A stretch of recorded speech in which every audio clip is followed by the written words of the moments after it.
তোমাকে প্রথম কোশ্চেন জিজ্ঞেস করছি, যখন তুমি ইন্টারভিউয়ের জন্য রেডি হয়ে গিয়েছিলে তোমার ড্রেস কোড কি ছিল? হ্যাঁ স্যার, নর্মাল ফর্মাল ড্রেসই ছিল। নর্মাল ফর্মাল ড্রেস এমনি যেমন হয়। আর যেহেতু শীত ছিল ওই জন্য আমি সোয়েটারটা পরে নিয়েছিলাম, কারণ সবাই দেখছিলাম যারা ইন্টারভিউ নিচ্ছে তারাও সোয়েটার ফোয়েটার পরেই আছে, আর যারা আমার নেক্সট দাঁড়িয়ে আছে তারাও সব সোয়েটার পরেই ছিল আর কি। আর আমি এমনি স্যার আসবো বলে ঢুকেছিলাম, ঢুকে তারপরে নমস্কার স্যার বলে আমি বসলাম। ওরাই মানে এতটাই মানে ওরা পোলাইট, ওনারাই বললেন যে বসো।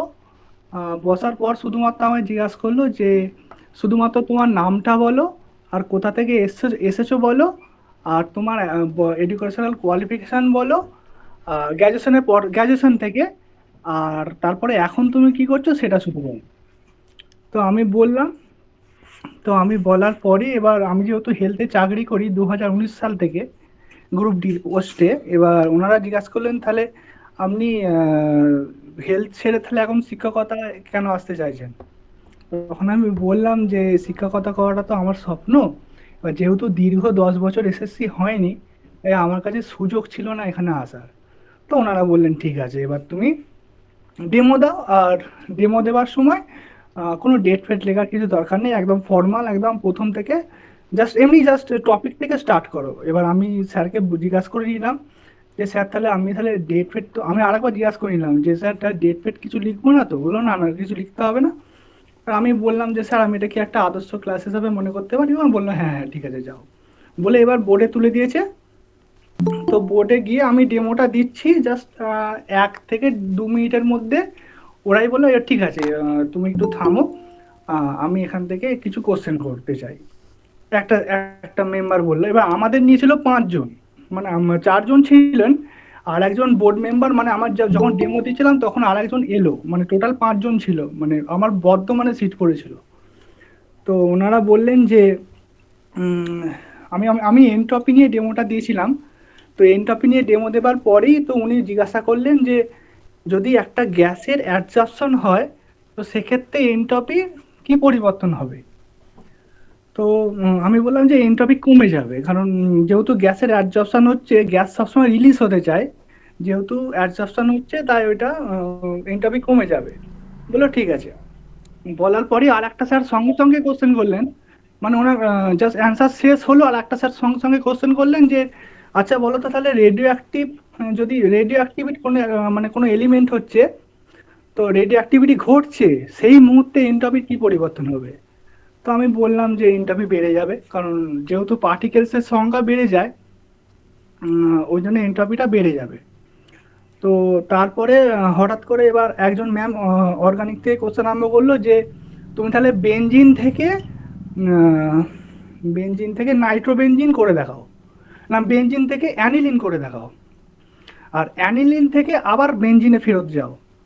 তো আমি ওখানে টেম্পারেচারটা আমি একটু ভুল করে ফেলেছিলাম, মানে একটা 0 থেকে 5 ডিগ্রি টেম্পারেচার হবে, তো আমি ওটা করতে পারিনি, আমি টেম্পারেচারটা ভুলেই গেছি। এবার তো ওনারা বললেন যে টেম্পারেচারের রোল কিন্তু এখানে অনেকটাই ভ্যারি করে। তো ওইখানটা আমার একটু হয়ে গেছিল। তারপরে হঠাৎ করে আরেকজন স্যার বললেন তাহলে তুমি কি গ্রুপ কেমিস্ট্রির মানে গ্রুপ কেমিস্ট্রিতে তোমার পঞ্চম যে আছে ম্যাগনেসিয়ামের সঙ্গে আর কি কি থাকে, মানে গ্রুপ কেমিস্ট্রি থেকে, মানে ইনঅর্গানিক প্র্যাকটিক্যালের থেকে।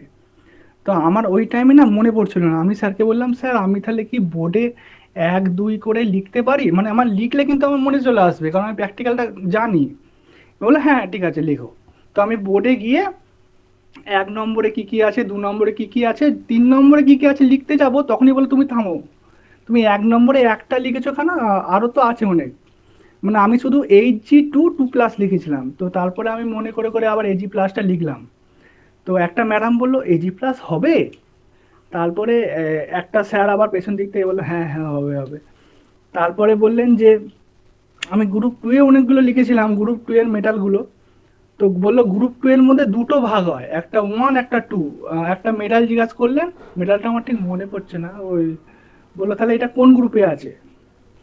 তো আমি বলেছিলাম যে হ্যাঁ ওয়ান গ্রুপে আছে, উত্তরটা ওয়ান গ্রুপই হবে। তারপরে ওনারা কোশ্চেন করলেন যে উম, আহ, হ্যাঁ বললো লেডের একটা টেস্ট, লেডের একটা টেস্ট বলুন। যে মানে কনফার্মেটিভ টেস্ট। এবার সেই মুহূর্তে না আমি একদম মনে করতে পারিনি, মানে একদমই সোজা কোশ্চেন ছিল, মানে সোডিয়াম ক্রোমেট দিলে লেড ক্রোমেটের একটা ইয়েলো প্রেসিপিটেট পড়ে, মানে আমার জানা কোশ্চেন কিন্তু আমি ওখানে পারিনি, ওই মুহূর্তে ক্র্যাকই করতে পারিনি। স্যার এটা আমার এই মুহূর্তে মনে পড়ছে না। বললো ঠিক আছে, তারপর আবার একটা ম্যাম বললেন তাহলে যে আচ্ছা বলো তো কার্বনিল গ্রুপ আর সিএইচও গ্রুপের মধ্যে তুমি ডিফারেন্স করবে কি করে। তো আমি তখন হঠাৎ করে মানে আমার এতটাই কমন কোশ্চেন এসে গেছিল, আমি বলেছিলাম 2,4-DNP দিয়ে, টু 2,4-DNP দিয়ে। আর বলে হ্যাঁ, বলে 2,4-DNP দিয়ে অ্যাকচুয়ালি কার্বনিল গ্রুপটাকেও টেস্ট করা যায়, আবার সিএইচও গ্রুপও টেস্ট করা যায়। তো সঙ্গে সঙ্গে ম্যাডাম কোশ্চেন করলেন যে 2,4-DNP দিয়ে তুমি পার্থক্য কি করে করবে, দুটো তো এক, সত্যি কি পার্থক্য করা যায়। আমি তখন বললাম না না না স্যার, ম্যাম কার্বনিল গ্রুপ দিয়ে 2,4-DNP দিয়ে সব কটাই টেস্ট দেয়, কিন্তু আলাদা করতে গেলে আমাকে টলেন্স আর তোমার এটা দিতে ফেলিং সলিউশন দিয়ে করতে হবে। তো বলে দেখাও কিভাবে হয়। তো আমি এটা কমপ্লিটলি রিয়াকশনটা দেখালাম। এবার ওনারা খুশি হলেন। তারপর লাস্টে আমাকে একটা কোশ্চেন করলেন যে তোমার ফেলিং সলিউশনে যে এটা তোমার লেখো, তোমার NH4OH আর AgNO3 হবে, আমি এটা লিখেছিলাম টলেন্সের AgNO3 আর NH4OH-টা। তো লাস্ট কোশ্চেন একটা করেছিল যে তাহলে বলছে তুমি তো প্র্যাকটিক্যাল করেছো, তো এইটা এই জিনিসটা অনেকক্ষণ ধরে রাখা যায় না কেন, মানে সঙ্গে সঙ্গেই কেন বানাতে হয়। তো আমি ওইটা ওই মুহূর্তে কিছুতেই মনে করতে পারিনি। ওটাই আমার ইন্টারভিউয়ের লাস্ট কোশ্চেন ছিল। তো ওইটা দেওয়ার পরে বলছে ঠিক আছে এবার একে ছেড়ে দাও, এবার বলো তুমি যাও। তারপরে thank you sir, have a nice day বলার পরে তারপরে যখন ওই হেসে হেসে বললো যে তোমার ইন্টারভিউ খুব ভালো হয়েছে, তারপরে বাইরে বেরিয়ে মানে বুকে হাত দিয়ে জাস্ট 2 মিনিট আমি চুপচাপ বসেছিলাম। যখন বসেছিলে, যখন ইন্টারভিউর জন্য গিয়েছিলে, তখন তোমাকে বাইরে মানে বসতে মানে বাইরে বসে থাকতে হয়েছিল কি? হ্যাঁ, আমাকে তো ফার্স্টে টোকেন দিয়েছিল। আবার এবার আমার যেহেতু ইন্টারভিউটা মানে আমি এতটাই পড়ে গেছিলাম, মানে আমি থিওরি আমি বেশি পড়ে যাইনি, মানে পরীক্ষার টাইমে তো আমাদের তো ওই সময় ছুটি দেয় না, আমাদের তো এমার্জেন্সি ডিউটি করতে হয়। তো ইন্টারভিউ এর জন্য আমি 2 দিন খুব কষ্ট করে সিএল জোগাড় করেছিলাম, মানে আমি সিএল নিয়েছিলাম আর কি, যেহেতু শেষের দিকে তো সিএল গুলো নষ্ট হবে।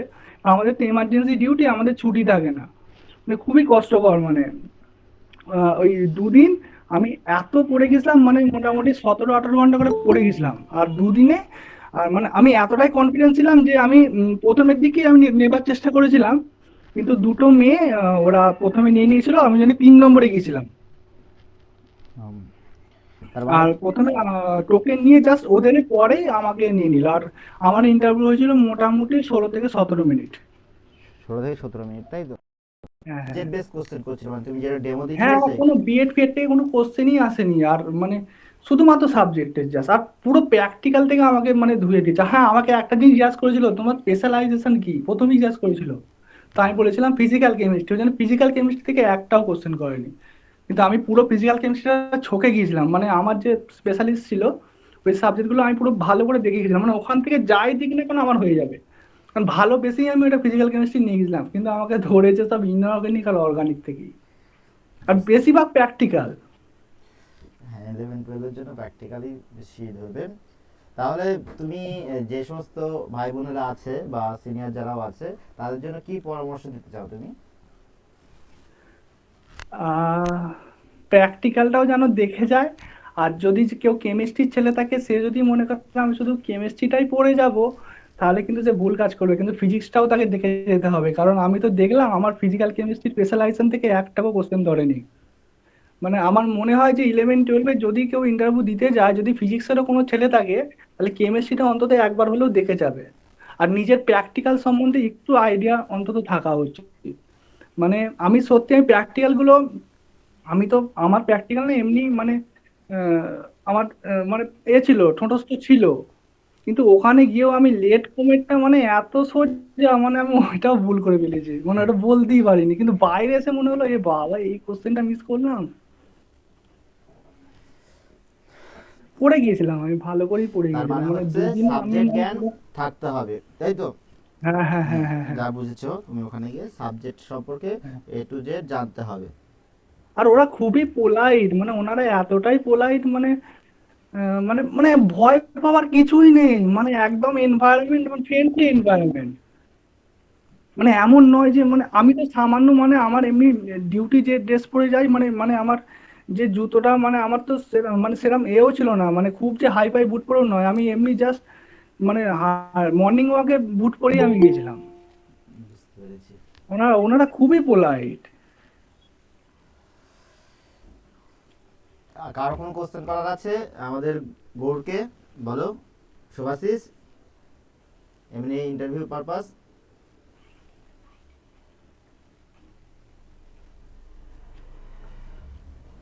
রিয়া।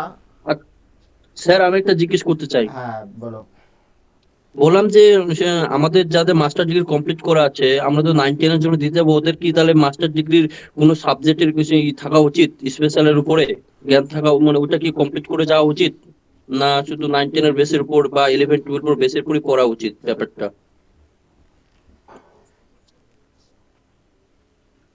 আমি বলি বিষয়টা হচ্ছে 9-10 সিলেবাস তো, এবার তোমাকে বড় জোর এমএসসির ব্যাপারে কোনো কিছু ধরবে না। এবার ধরো তুমি সাপোজ লাইটটা চুজ করলে, লাইট চ্যাপ্টারটা পড়াবা, তাহলে সেক্ষেত্রে কি জানতে হবে, লাইট সম্পর্কে এ টু জেড জেনে যেতে হবে। যেহেতু তুমি গ্র্যাজুয়েশন বা এমএসসি পাস করেছো, সেখানে তোমাকে হাই লেভেল জিজ্ঞেস করবে না। 9-10 লেভেল মানে তোমাকে গ্র্যাজুয়েশন বা 11-12 জিজ্ঞেস করতে পারে, কিন্তু গ্র্যাজুয়েশন আশা করি যাবে না। কিন্তু 9-10 যে বিষয়গুলো আছে দেখবা, 11-12 যে জিনিসগুলো আছে আমাদের 9-10 গ্র্যাজুয়েশনের ক্ষেত্রে সামান্য কিছুটা দেওয়া আছে এবং অ্যাডভান্স আছে অবশ্য। সেখানে তোমাকে 11-12টা ভালো করে পড়ে যেতে হবে এ টু জেড, এবং যেগুলো হচ্ছে বেসিক, যেগুলো হচ্ছে গ্র্যাজুয়েশনের কিছুটা পড়লে মনে হয় যে ভালো হবে, সেগুলো একটু দেখে যাবে বিষয় সম্পর্কে। যখন বুঝতে পেরেছো, এমএসসি লেভেল পর্যন্ত যাবে না, গ্র্যাজুয়েশন টোটালি যাবে না, 11-12টা ভালো করে পড়তে হবে তোমাদের। ঠিক আছে স্যার। আর কেউ কিছু? স্যার, ওই টোকেনের ব্যাপারটা যেটা বললেন, মানে ওটা কি সিরিয়াল অনুযায়ী হবে, না ওখানে গিয়ে যেইভাবে টোকেন দেবে সেইটা বুঝতে পারলাম না। ভোর তোমাদের কিরকম দিয়েছিল? হ্যাঁ মানে যারা প্রথমের দিকে গেছে মানে সবাইকে মানে যার বোর্ড নাম্বার যেমন আছে, যেমন আমার বোর্ড নাম্বার 7 ছিল, তো ওখানে সবাইকে বসালো। বসানোর পরে এবার যে কেউ ফার্স্টে গিয়ে টোকেন 1 নম্বর নিতে পারে। এবার আমি ভেবেছিলাম আমার তাড়াতাড়ি ট্রেন আছে, আমি তাড়াতাড়ি কমপ্লিট করে চলে যাবো, যেহেতু প্রথমের দিকে তো। আর প্রথমের দিকে ওরা ভালো করে জাজ করে, মানে একটা টাইম দেয়, তোমাকে যতটা টাইম দেবে তত আমার পক্ষে ভালো, কারণ আমি আমি জানি যে আমার আমার মানে আমাকে যদি অল্প কোশ্চেন যদি অল্প টাইমের মধ্যে করে আমি পারবো না। এবার যেহেতু আমি জানি যে প্রথমের দিকে গেলে আমাকে 15-20 মিনিট টাইম অন্তত পাওয়া যাবে।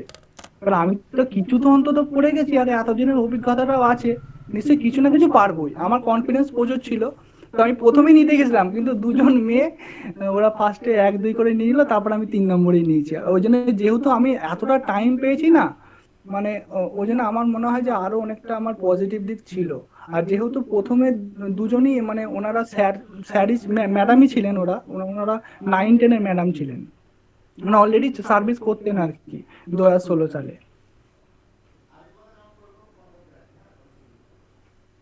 মানে যে প্রথমে যাবে সেই টোকেন নেবে। এবার যদি কেউ মনে করে যে আমি 7 জনের পরে 8 জনের পরে যাব, তাহলে ওদেরকে কিন্তু টাইম অতটা দেয়নি। কারণ অর্থাৎ আমি ট্রেনটা মিস করেছিলাম, আমি স্টেশনে ছিলাম আর ওনারা তখন এসেছিলেন, আমি ওদেরকে জিজ্ঞাসাও করেছি, তো ওনাদের ওনাদের কিন্তু ওই 10 মিনিট 9 মিনিট এরকম করেই নিয়েছে। অর্থাৎ যে প্রথমের দিকে যাবে তাকে হয়তো টাইমটা বেশি দিতে পারে, লাস্টের দিকে হ্যাঁ যে হ্যাঁ হ্যাঁ। থাকবেন ওনাকে হয়তো মুডের ওপর নির্ভর প্রথমের করবে। দিকে বলে মানে আর কি নিজেকে দেখানোর অনেকটা সুযোগ পাওয়া যাবে, মানে আমি এই সেন্সই আমি আবার যেহেতু আমার কনফিডেন্সটা একটু ছিল, আমি পড়ে গেছি 2 দিন ধরে, মানে আমার কনফিডেন্সটা খুব হাই ছিল এবং আমি জানি যে কিছু না কিছু তো পারবোই, মানে এতদিন ধরে পড়াশোনা করেই তো এখানে এসেছি। এবার আমাদের তো এমার্জেন্সি সার্ভিস, মানে আমি পড়ার টাইম একদমই পাই না, মানে আমরা ছুটি বলে কিছু নেই। 15ই আগস্ট বলো, এই যেমন কালকেও আমাকে ডিউটি যেতে হবে। এবার যেটুকু টাইম পাই সেটুকু টাইম আর কি পড়াশোনার মধ্যে লাগাতাম। তাহলে একটা কথা হলো যে আমাদের টোটাল সাবজেক্ট জ্ঞান সম্পর্কে আমাদের থাকতে হবে। সে আমি ফিজিক্যাল সায়েন্স দিচ্ছি যেহেতু, তাহলে সেখানে ফিজিক্স প্লাস কেমিস্ট্রি দুটোতেই থাকতে হবে। তোমাকে ফিজিক্সও ধরতে পারে, তোমার ফিজিক্স সাবজেক্ট হলে আবার কেমিস্ট্রিও ধরতে পারে। তা আমরা প্রত্যেক যে 9-10 সিলেবাস আছে সেখানে একটু অ্যাডভান্স পড়বো, অর্থাৎ 11-12টাও পড়বো চ্যাপ্টার অনুযায়ী। আমার তো 11 ঘনশ্যাম, তাহলে আমাকে বিস্তারিত পড়তে হবে। জানতে হবে বিষয়টা, এবং কি করতে হবে যে বিষয় সম্পর্কে খুঁটিনাটি যে কোশ্চেনগুলো সেগুলো আলোচনা সাপেক্ষ, এবং সেভাবে সেটা কিভাবে বলা যায়। যেমন অনেকজন আমরা যেমন স্কুলের স্টুডেন্টদের পড়াই বা প্রাইভেট স্টুডেন্টদের পড়াই, যেমন মুখস্থ বিদ্যা, অনেকজন মুখস্থ বিদ্যা করায় যে এটা পড়ে আসবি, ওইভাবে পড়া বললে হবে না। একটা ধারণা অর্থাৎ বেসিক যে জিনিসটা সেটা তোমাকে ক্লিয়ার করতে হবে, তাই তো? তাহলে তোমার ইন্টারভিউ যে টেবিল থাকবে তারা খুশি হবে, তাই তো গৌর? হ্যাঁ স্যার। আর কারোর কোনো কোশ্চেন আছে বলো, গৌরকে যদি করার ইচ্ছে থাকে। স্যার ডেমোর জন্য কত টাইম দিচ্ছে? ডেমোর জন্য তো আমাকে তো 2 মিনিটের মধ্যেই থামিয়ে দিয়েছে, মানে 1.5 মিনিটও হয়নি, মানে আমি তো স্টার্ট করেছি, জাস্ট কিছুটা করেছি, বোর্ড ওয়ার্ক করেছি, বোর্ড ওয়ার্ক করে মানে 2 মিনিটের মধ্যে আমাকে থামিয়ে দিয়েছে, বললো ঠিক আছে এবার আমি কি তোমাকে কিছু আমি তোমায় থামাচ্ছি, বললো আমি তোমায় থামাচ্ছি, বলে আমি এবার আমি কোশ্চেন করছি তোমাকে, ওই বলে আমাকে কোশ্চেন করেছিল, দুটো কোশ্চেন করেছিল, দুটোই আমি পেরে গেছিলাম। হ্যাঁ, এবারে তোমাকে যখন বোর্ডের কাছে ছিল তখনই কোশ্চেন করেছিল না তোমাকে ফের এসে বসতে বলেছিল? না না, বসতে আর বলেই নেই, মানে আমি সারাক্ষণ বোর্ডের ওখানেই ছিলাম, আমাকে বসতে আর বলেনি, এই প্রথমবার গিয়েই জাস্ট বসার পরেই বোর্ডে তুলে দিয়েছে, বসতে আর দেয়নি, যা হচ্ছে বোর্ডে মানে। আর কেউ জিজ্ঞেস করবে? আচ্ছা ওই থামানোর পরে কি কিছু বলতে হবে যে এই পর্যন্ত থাক বা কিছু? না না, ওনারা বললেন ওনারা ডাইরেক্ট তো স্টপই করে দিলেন, আমাকে তো বললেন যে ঠিক আছে এবার থামো, এবার আমি কিছু কোশ্চেন করতে চাই, তখন তো কিছু বলার কোনো জায়গায় থাকে না।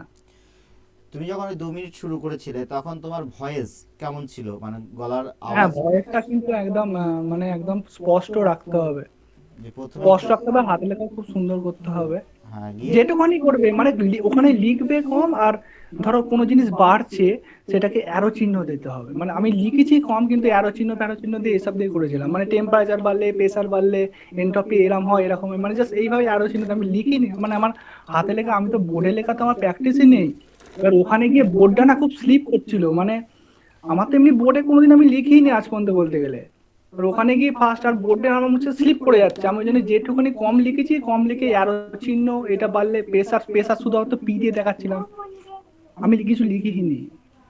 আচ্ছা ওখানে কি ব্ল্যাকবোর্ড না ওই ইয়ে দিয়ে মার্কার পেন দিয়ে লিখতে হয়েছিল? ব্ল্যাকবোর্ডই কিন্তু অনেক স্লিপ মারছে, মানে মানে এমনি জেনারেল স্কুলে যেটা হয়, মানে আমি যদি চক পেন্সিল দিয়ে লিখি তো মানে ওইটা অতটা স্লিপ মারে না, কিন্তু ওখানে এর মধ্যে স্লিপ মারছে, মানে আমি কন্ট্রোল করতে পারছিলাম না, ওই জন্য আমার যেহেতু লেখা অভ্যেস নেই, অ্যাকচুয়ালি যাদের লেখা অভ্যেস আছে তারা পারবে, আমি ওই জন্য কি করেছিলাম, বুদ্ধি খাটিয়ে ওই প্রেসার হলে পিটাকে অ্যারো চিহ্ন দিয়ে করেছিলাম, টেম্পারেচার বাড়লে টিটাকে এরকম করে, মানে টেম্পারেচারটাকে টি এরকম করে, মানে কম লিখেছি মানে কিন্তু অ্যারো চিহ্ন বেশি দিয়েছি, মানে বোঝাচ্ছিলাম। অর্থাৎ কি সেখানে হয়তো নতুন বোর্ডও দিতে পারে, পুরাতন বোর্ডও থাকতে পারে, হোয়াইট বোর্ডও থাকতে পারে, ব্ল্যাক বোর্ডও থাকতে পারে। আমাকে বোর্ডের যে লেখার মানে ভাবধারাটা সেটা বজায় রাখতে হবে, তার জন্য বাড়িতে প্র্যাকটিস করতে হবে। ওই জন্য তোমাদের বলেছিলাম যে যাদের কাছে বোর্ড নেই তারা অবশ্যই দেয়ালে সাদা পেজ লাগিয়েও কি করতে, প্র্যাকটিস করতে।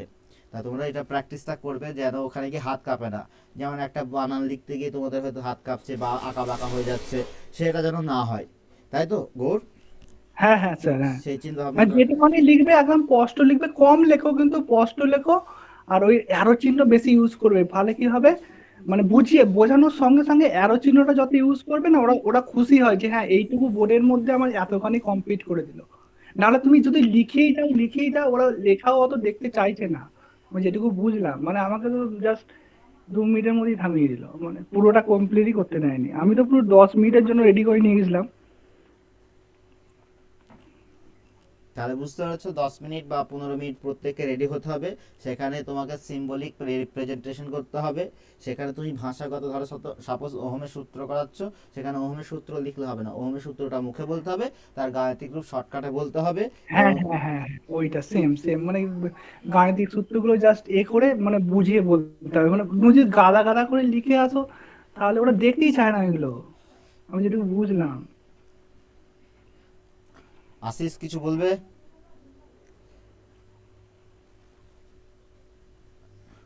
পাপিয়া চন্দ্রমৌলি স্যার বলো।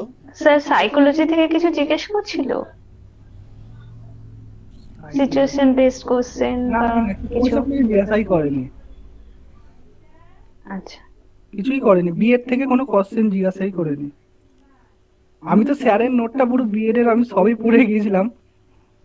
না এবারে তারপর স্যারের যে ডেমোটা আমার খুব হেল্প করেছিল, কারণ স্যারের ডেমোগুলো দেখে আমি মানে আমি অনেক মানে আমি নিজেকে আরো মানে আমি তৈরি করেছিলাম, মানে 11-এর বই থেকে না আমি পুরো তৈরি করে নিয়েছিলাম। স্যার যেভাবে মানে স্যার একটা অ্যাটমিক স্ট্রাকচার আর কি ফেসবুকে দিয়েছিলেন। হুম হুম তো আমি সেই সময় তো ভর্তি হইনি, মানে আমি ইন্টারভিউ এর আগের দিনে ভর্তি হয়েছি, মানে মানে এতে ইন্টারভিউ ব্যাচে।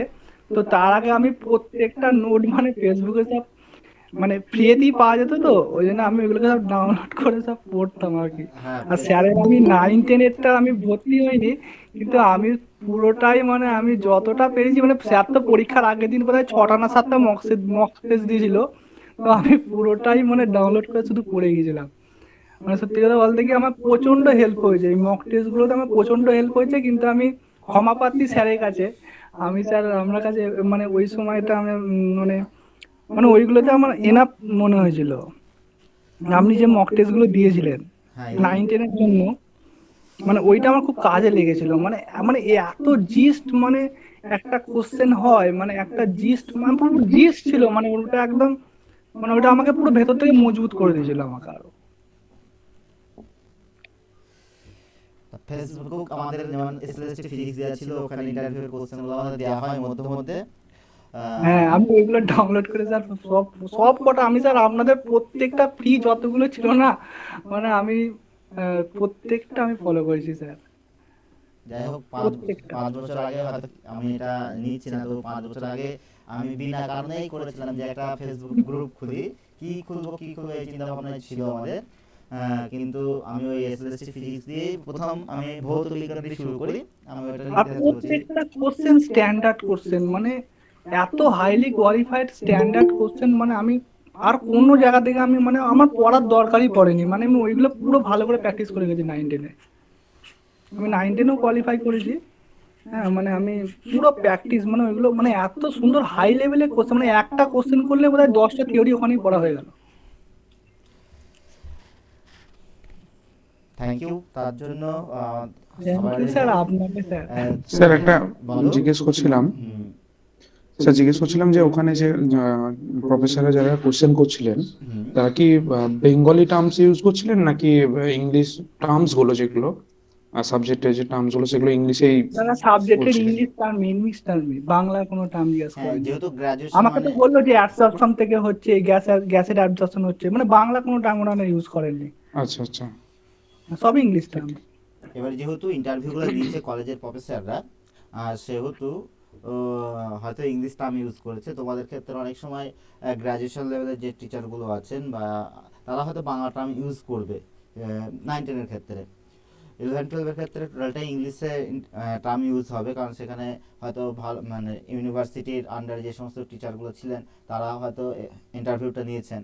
তারপর হচ্ছে যারা 9-10-এর জন্য নেবে তারাও হয়তো থাকবে, এবং সঙ্গে কিছু হেডমাস্টার থাকবে হয়তো কোনো স্কুলের, বা হয়তো আমাদের যে কলেজের যে আমাদের গ্র্যাজুয়েশন লেভেল যে কলেজ সেখান থেকেও থাকতে পারে কিছু টিচার। তা সেখানে বাংলা ধরবে, বাংলাতেই ধরবে আশা করা যায়। ইংলিশ টার্মগুলো একটু দেখে যাবে, আশা করি ইংলিশ টার্ম বুঝতে পারবে, কারণ সবাই গ্র্যাজুয়েশন ইংলিশেই করেছো। তুমি বলবে কিন্তু বাংলাতেই, সেটা কোনো অসুবিধা নেই। আর কেউ? কিয়া, পল্লবী বললে, তারপর হচ্ছে আমাদের রামিম, শাহনাজ, শামিম, শারমিন, শাবনাম, সুভাশিস কিছু বলছে না, কি ব্যাপার সুভাশিস?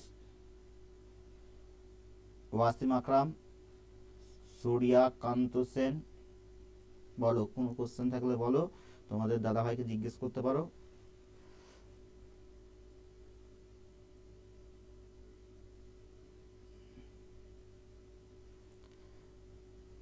হ্যালো।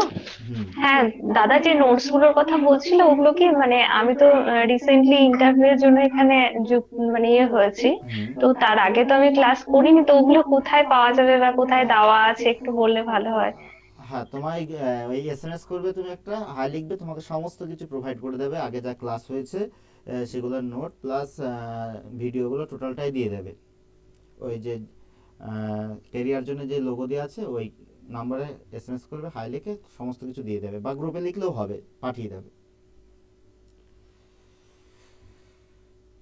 ঠিক আছে। সুভাশিস কোথায় গিয়েছে? সুভাশিস বলো। শারমিন, শবনম। হ্যাঁ, বলছিলাম যে অ্যাটমিক স্ট্রাকচার আর রেডিও অ্যাক্টিভিটির জন্য ইন্টারভিউয়ের কোয়েশ্চেন গুলো দেওয়ার কথা ছিল, ওটা তো হ্যাঁ, দেওয়া আমি হয়নি। প্রথমে এসে বললাম যে অনেক কিছুই দেওয়া হয়নি এই আগের সপ্তাহে এসআই কাজের জন্য আচ্ছা। বিশাল চাপ ছিল, ওই জন্য এই সপ্তাহের মধ্যে দিয়ে দেবো তোমাদের আস্তে আস্তে। আজকে 3টে ডেমো করাবো, আর হচ্ছে আজকে হয়তো কোশ্চেন আলোচনা হবে না, নেক্সট দিন কোশ্চেন আলোচনা হবে, সেখানে কি কি আচ্ছা, বলছিলাম ফিজিক্যাল সায়েন্সের ওই স্থিতি ও গতির উপরে কোনো একটা ডেমো স্ক্রিপ্ট যদি দেওয়া যায় তো খুবই ভালো হতো। ঠিক আছে। আমরা হ্যাঁ লিখেছিল একজন, আমি পাঠিয়ে দেবো, চিন্তা নেই, লেখাও আছে ওটা, ওটা পাঠিয়ে দেবো। আর স্যার মানে ধরুন আমাদের কি ধরুন আমার কেমিস্ট্রি ব্যাকগ্রাউন্ড, আমাকে ফিজিক্স থেকে ডেমো দিতে বলতে পারে? এবারে ডেমোটা বলতে স্যারের উপর মুড এর উপর নির্ভর করবে। এবারে তুমি ফিজিক্স কেমিস্ট্রি দুটো রেডি করে যেতে হবে। এবারে স্যার যদি বলে তোমাকে প্রথমে হয়তো আমাদের বোর্ডকে ওনাকে সাবজেক্টের উপর দিতে বলেছে, মানে ওনার নিজস্বভাবে, এবারে তোমাকে বলতেও পারে যে তুমি কেমিস্ট্রির যে কোনো একটা বিষয়, 9 এর যে কোনো একটা বিষয় থেকে তুমি দাও, ডেমো দাও, বা টেরেস সিলেবাস আছে সেখানে দাও। এবারে স্যারদের উপর ডিপেন্ড করবে। ওই জন্য কটা করে রেডি করে যাব মোটামুটি? কেমিস্ট্রি থেকে কটা, ফিজিক্স থেকে কটা? কেমিস্ট্রি থেকে দুটো, ফিজিক্স থেকে দুটো করে যেতে হবে, ক্লাস 9 10 দুটোতে, মানে 9 থেকে একটা, 10 থেকে একটা, তাই তো? হ্যাঁ হ্যাঁ। এবারে যেটা চুজ করবে সেটা যেন সমস্ত কিছু বলতে পারো, যেমন আমাদের বোর্ডকে যেমন A to Z কোশ্চেন ধরেছে, তুমি যেখান স্যার থেকে আমি তো দেরি করে জয়েন করলাম তো, ওনাকে মানে উনি কোনটার উপর ডেমো দিলেন? উনি 11 12 এর উপর, মানে এন্ট্রপির উপর দিয়েছিলেন। এন্ট্রপি থেকে সমস্ত কিছু জিজ্ঞেস করেছে। হ্যাঁ। আর এবারে অন্যান্য ইন্টারভিউয়ের জন্য কি আলাদা করেছে নাকি না ওইটা থেকেই বেশি কোয়েশ্চেন করেছে? গৌড় বলো। হ্যাঁ, ওইটা থেকে আমার শুধুমাত্র দুটো কোশ্চেন করেছিল এন্ট্রপি থেকে। এনট্রপি থেকে। হ্যাঁ, আর বলেছিল যে ইন্টারভিউয়ের জন্য? গ্যাসের যদি অ্যাবজর্পশন হয় তাহলে তোমার এনট্রপিটা কমবে না বাড়বে। আমি বলেছিলাম কমবে, কারণ গ্যাসের অ্যাবজর্পশন হচ্ছে, তো গ্যাস তো সবসময় রিলিজ হতে চাইবে, গ্যাস তো সবসময় উপরের দিকে উঠতে চাইবে, মানে স্পেস নিয়ে থাকতে চাইবে। যদি অ্যাবজর্পশন হয় তো আমি বলেছিলাম যে হ্যাঁ ওটা কমবে। তাহলে ঠিক আছে। তারপরে সঙ্গে সঙ্গে আর একটা স্যার কোশ্চেন করলেন যে ধরো একটা রেডিও অ্যাক্টিভিটি হচ্ছে এখন একটা এলিমেন্টের, তো সেই সময় এনট্রপি বাড়বে না কমবে এবং কেন? আমি বলেছিলাম যে ওই টাইমে এনট্রপিটা বাড়বে কারণ একটা মেটেরিয়াল ভেঙে তো আরো অনেকগুলো নিউট্রন তৈরি হচ্ছে। একটা নিউট্রন যদি একজনকে আঘাত করে তো আরো তো অনেকগুলো নিউট্রন তৈরি হচ্ছে, কিংবা আর ওই মৌলটাও তো ভেঙে যাচ্ছে, ওই জন্য তৈরি হবে। আর যেহেতু সংখ্যা যেহেতু বেশি, বিশৃঙ্খলতা বাড়বে, হ্যাঁ। ওই জন্য এনট্রপিটা বাড়বে। আমি বলি ঠিক আছে। তারপরে সঙ্গে সঙ্গে অর্গানিক থেকে চলে এলো। অর্গানিক থেকেও করেছে, মানে আপনাকে আমাকে জিজ্ঞাসা করে দিয়েছিল ফিতে বসে যে তোমার স্পেশালাইজেশন কি। হ্যাঁ হ্যাঁ হ্যাঁ, ওইটাই। বললাম যে ফিজিক্যাল কেমিস্ট্রি। বলে ঠিক আছে এবার ডেমোটা দাও, চলে যাও বোর্ডে চলে যাও। হুম। তারপরে অর্গানিক থেকে মোটামুটি কি রিয়াকশন লিখতে হয়েছিল বোর্ডে? হ্যাঁ হ্যাঁ হ্যাঁ, পুরোটা মানে তোমার আমাকে বলেছিল যে বেনজিন থেকে অ্যানিলিন, আবার অ্যানিলিন থেকে ঘুরিয়ে বেনজিন, পুরোটাই লেখো, মানে পুরো রিয়াকশন মানে পুরো ধাপগুলো নিতে হয়েছে। টেম্পারেচারটা আমি ভুলে গেছিলাম, মানে 0 to 5 ডিগ্রি ওই N2Cl থেকে যে তোমার বেনজিনে আসবে, N2Cl থেকে যখন বেনজিনে আসবে, তো আমি ওই জায়গাটায় 0.0 থেকে 5 ডিগ্রি টেম্পারেচার হবে, তো আমি ওই জায়গাটা টেম্পারেচারটা না ভুলে গিয়েছিলাম, আমি কিছুতেই মনে করতে পারছিলাম না। স্যাররা বলে দিয়েছেন। হ্যাঁ, আর একটা জিনিস জিজ্ঞাসা করেছিল যে এসএন আর এইচসিএল দিয়ে যখন নাইট্রোবেনজিন থেকে যখন এটা বললাম ভুলে যাচ্ছি, এখন আমার ঠিক মনে পড়ছে না। হ্যাঁ, আমার যখন জিজ্ঞাসা করলো যে কোনো একটা ধরো রিডাকশন হচ্ছে নাইট্রোবেনজিন থেকে অ্যানিলিন, তো এসএন আর এইচসিএল যখন করেছিলাম, বললো এইচসিএলটা ডাইলিউট হবে না কনসেন্ট্রেটেড হবে। আমি বলেছিলাম ওটা ডাইলিউটই হবে। আচ্ছা আচ্ছা, মানে এই ধরনের কোয়েশ্চেন করেছে। আমার ঠিক এই মুহূর্তে মনে পড়ছে না, অনেকগুলি কোশ্চেন করেছিল। মানে ইন্টারভিউয়ের জন্য অর্গানিক আর ইনঅর্গানিক ইনঅর্গানিক থেকে গ্রুপ কেমিস্ট্রি দিয়ে কোশ্চেন করেছিল, তো আমায় বলেছিল যে ম্যাগনেসিয়ামের সঙ্গে আর গ্রুপে কে কে আছে। এবার ওনারা বললেন গ্রুপটা বুঝতে পারছো তো, ম্যাগনেসিয়ামের সঙ্গে আছে। হ্যাঁ স্যার, আমি গ্রুপ কেমিস্ট্রিটা জানি। এবার আমি ওই সময় আমার ওই সময় মনে পড়ছিল না যে ম্যাগনেসিয়ামের সঙ্গে কি হয়েছিল, ওটা সোডিয়াম পটাশিয়াম হবে। এবার আমি জানি, এবার আমি ইচ্ছা করি না, আমার তো যেহেতু একটা স্ট্রং পয়েন্ট ছিল, তো আমি ওনাদের কি বললাম যে আমি কি স্যার বোর্ডে লিখে লিখে করতে পারি, তাহলে আমার মনে পড়ে যাবে আরো ভালো করে। বলে ঠিক আছে, হ্যাঁ তুমি যাও বোর্ডে গিয়ে লেখো। তো আমি ইচ্ছা করি 1 2 3 সবকটাই যখন করতে যাচ্ছি, তখন আমি 1-এ মাত্র একটা এলিমেন্টই লিখেছিলাম, H2+। তো ওনারাই বললেন যে আর শুধু একটা হয়, আরো একটা লেখো। তারপরে আমি Ag+ লিখলাম। তারপরে ম্যাডামটা ইচ্ছা করেই বলছে যে Ag+ কি হবে? তারপর আর একটা স্যার, আমি আর ওদিকে ঘুরেই নি, আমি বলছি, হ্যাঁ হবে। আমি বললাম হ্যাঁ হবে। তো আর একটা স্যার এরকম ঘাড় নাড়লেন, বললো ঠিক আছে। তারপরে গ্রুপ 2 এর এলিমেন্টস গুলো লিখলাম। এবার গ্রুপ 2 এর এলিমেন্টস গুলো আবার দুভাগে ভাগ করা যায়, গ্রুপ 1 গ্রুপ 2। তো আমাকে একটা এলিমেন্টস, কি এলিমেন্ট জিজ্ঞাসা করলাম, ঠিক মনে পড়ছে না। ওটা বললো যে গ্রুপ 1 এ হবে না 2 এ হবে, মানে 2 এর এলিমেন্টেরই। আমি বললাম হ্যাঁ 1 ই হবে, এটুকু আমার মনে আছে। তা গ্রুপ 3 এরও লিখলাম, আর 3 পর্যন্ত বলছে যে আর লিখতে হবে না। ঠিক আছে, তারপরে অন্য কোশ্চেন চলে গেলেন। তারপরে হ্যাঁ লেডের টেস্টটা বলতে বললেন যে লেডের একটা কনফার্মেটিভ টেস্ট বলো। এবার আমি একদম ওই টাইমে না কিছুতেই ক্লিক করতে পারি, মানে এত সোজা কোশ্চেন। সোডিয়াম ক্লোরাইড দিলে কি লেড কোমেটের ইউরো প্রেসিপিটেট পড়ে যাবে, কিন্তু ওই জায়গাটা আমি একদম ক্লিক করতে পারিনি। ওই তো টেনশনে ভুল হয়ে যায়। টেনশনে না, মানে আমি পুরো প্রি মাইন্ডেই ছিলাম, কিন্তু আমি এটা মানে আমার মাথায় ওই সময় আসেনি, ও আচ্ছা ওই সময় ক্লিক করতে পারিনি। তারপরে জিজ্ঞাসা করলো যে তোমার বলো, ভুলে যাচ্ছে সব না। তারপরে মনে পড়ছে না, অনেক কোশ্চেন জিজ্ঞাসা করেছিল। মানে মোটামুটি আছে। আপনাকে কতটা টাইম দিয়েছিল, মানে ইন্টারভিউ প্লাস ডেমো ওই নিয়ে? মোটামুটি 16 থেকে 17 মিনিট হবেই হবেই। ডেমোর জন্য কত টাইম দিয়েছিল? ডেমোর জন্য তো 2 মিনিটের মধ্যে আমাকে বললো ঠিক আছে এবার থামো, এবার আমি কিছু কোশ্চেন করতে চাই বলে আমাকে থামিয়ে দিল। বললাম ঠিক, আমি আর কিছু বলিনি। ও আচ্ছা আচ্ছা, আচ্ছা ঠিক আছে স্যার, ধন্যবাদ। হ্যাঁ থ্যাংক ইউ। হ্যাঁ দাদা কোন জনে ছিল ইন্টারভিউটা? আমার বর্ধমান ইস্টার্ন জোন। আচ্ছা আচ্ছা। তাহলে এখন বাড়ি আসলে তাই তো গোর? আর আমি এইমাত্র এলাম, সেই সকালে গিয়েছিলাম। তাহলে খাওয়া দাওয়া হয়নি এখনো, খাওয়া দাওয়া করে নাও তুমি, রেস্ট হ্যাঁ করো। হ্যাঁ পরের ক্লাসে তোমার সঙ্গে দেখা হচ্ছে আবার। আচ্ছা ঠিক আছে, থ্যাংক ইউ স্যার। হ্যাঁ ঠিক আছে। তাহলে আমি গ্রুপ থেকে এখন হ্যাঁ, এখন লেফটে তুমি খাওয়া দাওয়া করে নাও, রেস্ট করো। আমি ঠিক আছে। Thank you.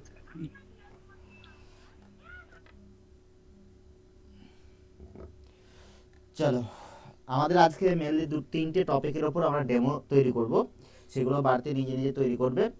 আর একটা জিনিস এখান থেকে তোমাদের প্রত্যেক হয়তো বুঝেছো যে বোর্ডের লেখাটাও কিন্তু মানে ডিপেন্ড করছে কীরকম বোর্ডে লিখতে পারছো তুমি।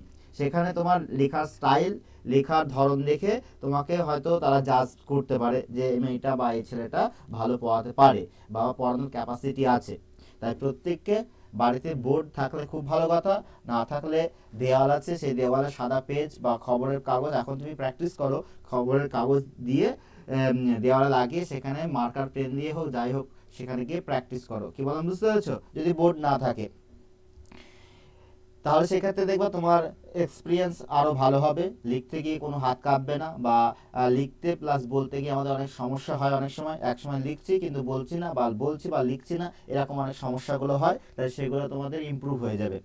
আর যারা টিউশন করো বাড়িতে তাদের কোনো ব্যাপার না, তারা স্টুডেন্টদের সামনেই তোমরা যেমন এখন নতুন সেশন শুরু হয়েছে, তোমরা যে ডেমোগুলো চুজ করেছো যদি প্রথম দিকে হয়ে থাকে ফার্স্ট ইউনিট টেস্টে, সেগুলো তোমাদের স্টুডেন্টদের সামনে তোমরা ডেমো দাও। সেখানে স্টুডেন্টদের মানে বিহেভিয়ার থেকে যে সমস্ত কোশ্চেনগুলো হচ্ছে, মানে তারা যে কোশ্চেনগুলো করছে সেই কোশ্চেনগুলো তোমরা উত্তর দাও। তাহলে সেখান থেকে কাউন্টার অ্যাটাক যে ব্যাপারটা সেটাও তোমাদের ভালো হয়ে যাবে। তাহলে এই হচ্ছে বিষয়। আজকে আমরা 3টে বিষয়ের উপর ডেমো দেব। কি কি? একজন বললো যে ওহমের সূত্র, আর একজন বললো আলো, আর একটা হচ্ছে তড়িৎ সমযোজী যৌগ। এই 3টের উপর আজকে আমরা ডেমো ক্লাস করব। আর পরের দিন আর 3-4টে দিয়ে দেবো, আর যার যেটা দিয়েছো সেগুলো আমরা আমি প্রোভাইড করে দেবো, আর তারপর কোশ্চেন আলোচনা হবে। পরের দিন আমাদের আয়েশা বলে একজন মেয়ে পেয়েছে, তারপর হচ্ছে নাদির হোসেন বলে একজন পেয়েছে। এদের নিয়ে আমরা পরের দিন তাদের কি কি কোশ্চেন করেছে সেগুলো তোমাদের নিয়ে ডিসকাস করব। তাহলে আজকে চলো শুরু করা যাক। দেখো আজকে আমরা যে ভৌত বিজ্ঞানের একটা অংশ ক্লাস 10-এর যেটা হচ্ছে কি আমাদের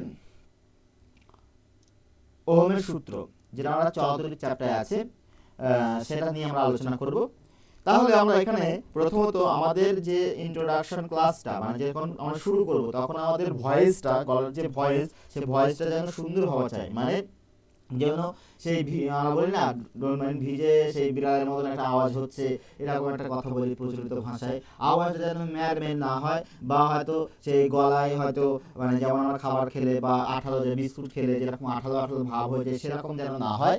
তাহলে আমাদের কি করতে হবে, আমাদের কথাটা ভালোভাবে বলতে হবে প্রথম অবস্থায়।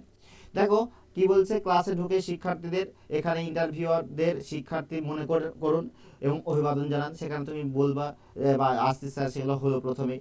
এবারে সরাসরি তোমাকে যেমন বললো যে আমাদের গৌর বললো যে সেখানে কোনো কিছু বলতে দিচ্ছে না, যে ডেট বা টাইম কিছু লিখতে দিচ্ছে না, কিন্তু তুমি একটা কথা উল্লেখ করে দেবে যে ভৌত বিজ্ঞানের ক্লাস 9-এর আমরা আজকে এই টপিকটা কি করব, আলোচনা করব, এটা একটু বলে দেবে মুখে। কেমন বুঝতে পেরেছো? তাহলে দেখো এখানে শিক্ষক কি করছে, যে একটা ইন্ট্রোডাকশন দিচ্ছে যে আচ্ছা ছাত্র ছাত্রীরা, আমরা জানি যে বাড়িতে জলের পাম্প চালালে পাইপের মধ্য দিয়ে জল যায়, তাই পাইপের চাপ যত বেশি হবে জল প্রবাহ তত বাড়ে, তাই তো? এভাবে কোশ্চেন আকারে তোমাকে বলতে হবে। তাহলে সেখানে ইন্ট্রোডাকশন মানে কোশ্চেনটা এমন ধরে করতে হবে যেন আগ্রহ সৃষ্টি হয়, যে তাহলে বলো তো পাইপে যদি চাপ বাড়ানো হয় তাহলে জল প্রবাহ বাড়বে না কমবে, বা বাড়বে, তাই তো?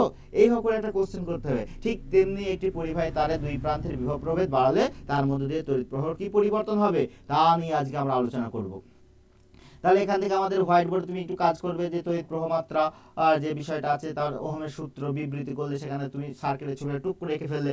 তাহলে এখানে ওহমের সূত্রটা তোমাকে বিবৃতি বলতে হবে, যে স্থির উষ্ণতা এবং অন্যান্য ভৌত অবস্থা, অন্যান্য তোমাকে জিজ্ঞেস করতে পারে অন্যান্য ভৌত অবস্থা মানে কোনগুলো বোঝাচ্ছে, উপাদান, দৈর্ঘ্য, প্রস্থ, এগুলো বুঝিয়েছে এখানে। অপরিবর্তিত থাকলে কোনো পরিবাহীর মধ্যে দিয়ে প্রবাহমাত্রা কি হচ্ছে, ওই পরিবাহীর দুই প্রান্তের বিভব প্রভেদের সমানুপাতিক। তাহলে এখানে প্রবাহমাত্রা সম্পর্কে কোশ্চেন করতে পারে, এখানে বিভব প্রভেদের সঙ্গে তোমার কোশ্চেন করতে পারে। এবারে তোমাকে এই যে আমাদের গৌড় বলছিল যে গাণিতিক রূপ, তোমার এই বিবৃতি বলার সঙ্গে সঙ্গে গাণিতিক রূপটাও রেডি হয়ে যাবে।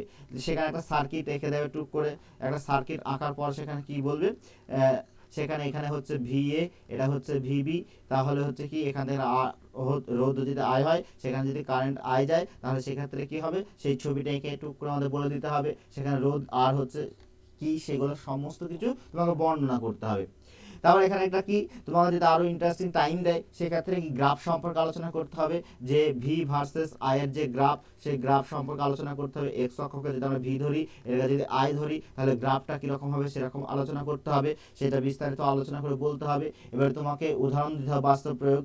যেমন শিক্ষক বলছে এখন ভাবো যদি আমরা বিভব স্থির রাখি তাহলে রোধ বাড়িয়ে দিই তাহলে কি হবে, তাহলে এই যে সম্পর্ক V আর I এর মধ্যে যে সম্পর্ক, সেই সম্পর্কটা রিপ্রেজেন্ট করতে হবে। যদি R বাড়িয়ে দেওয়া হয় তাহলে কি হবে, I বাড়বে না কমবে, সেখানে কি হবে, কমে যাবে। এই যে তীর চিহ্নের ব্যাপারটা যে আমাদের গৌড় বলছিল, যে পরীক্ষার ক্ষেত্রে বেশি ফোকাস করছে স্যাররা, যে তারা কতটা পড়াটা মানে যে তুমি ডেমো দিচ্ছ সেটা কিভাবে রিপ্রেজেন্ট করছো বোর্ডে, সেটা তোমাকে দেখতে হবে। তারপর যদি আরো তোমাকে টাইম দেয় ধারণা তোমাকে বলতে হবে। তারপর হচ্ছে শিক্ষক সেখানে রোধের ধারণাটা কিভাবে পেলো বা কিরকম রিপ্রেজেন্ট করলো সেটা দেখতে হবে। সেখানে আমাদের রোধের যে এককগুলো সেগুলো একটু ব্যাখ্যা করতে, যদি আরো টাইম দেয় তোমাকে তাহলে সেখানে অহমীয় সূত্র, পরিবাহী, অহমীয় পরিবাহী, সেগুলো কি উদাহরণ দিতে হবে। কেমন বুঝতে পেরেছো? তাহলে এই জায়গা থেকে তোমাকে কোশ্চেন করবে বিভিন্ন, যে অহমীয় পরিবাহী কাকে বলে, অহমীয় পরিবাহী কাকে বলে, কেন বলে, কি জন্য বলে। তারপর হচ্ছে গ্রাফ থেকে কোশ্চেন করতে পারে তোমাকে। এই যে বিষয়গুলো সেগুলো একটু ভালো করে তোমাকে নজর দিতে হবে। কি বলো, বুঝতে পেরেছো?